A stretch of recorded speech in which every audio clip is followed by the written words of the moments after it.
groups. Now, the president calls this scandal outrageous and says members of the agency that were involved need to be held fully accountable. What exactly does that mean? Prosecution? I highly doubt anybody's going to jail. Nor does Fox News senior judicial analyst Judge Andrew Napolitano, who joins us now, who I'm sure is just as perturbed at this story as I am. Well, remember, this has been going on since the FDR years. The presidents have used the IRS to harass their opponents. What's different about this one is the IRS admits it. Right. The IRS senior management claims it's, quote, low-level people. The more we learn, the higher the level of people we learn knew about it. Right. So what does this mean? Is it a crime for the IRS to single out a class of applications for tax exemption for more scrutiny and leave other applications for tax exemption less scrutinized? No. No. Does it violate the Constitution? Yes, it does, because the Constitution says equal protection. You have to treat similarly situated groups equally. Right. Can you single people out because of their political speech? No. But is it a crime for the government to do it? No, it's not. In fact, Congress has written legislation that says that the IRS agents can do almost anything they want as long as they aren't bribed, as long as they don't conspire with taxpayers to cheat the government. The worst that could happen to these people in the IRS is that some of them would lose their jobs and the president would have egg on his face.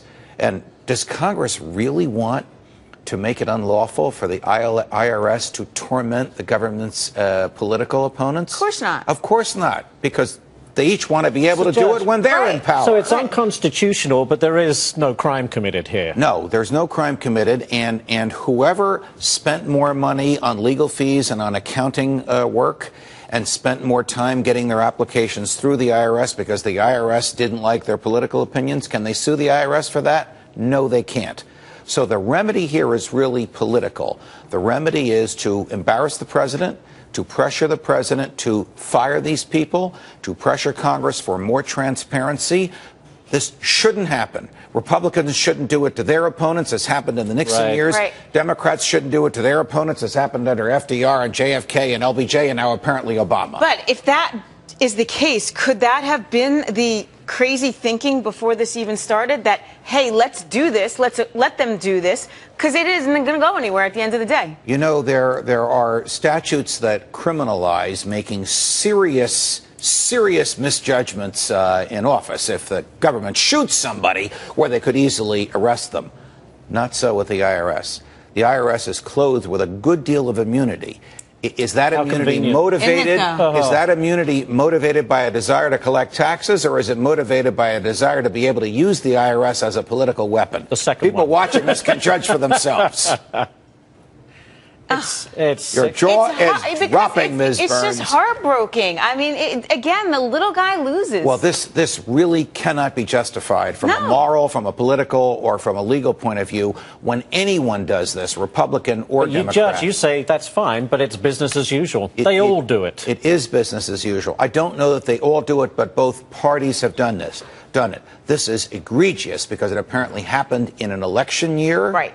It must have been known by more than just, quote, low-level people, and the IRS has admitted it. Now, if they've admitted it, is there more than they've admitted to? So if they track the story here all the way to the Oval Office, you're saying that still there's nothing that could be done to the president? Well, the constitutional remedy is impeachment. In light of the last experience with impeachment, it's unlikely that that would happen. That would require a majority vote by the House and a prosecution in the Senate, and just the president's eye off the ball, just like Bill Clinton's eye was off the ball while those monsters were plotting 9/11. I mean, Judge, it's killing me. Judge Andrew Napolitano. The more you know, the pleasure, guys. No matter what we talk about, it's a pleasure to be with you. Thank you, You're Judge. so good.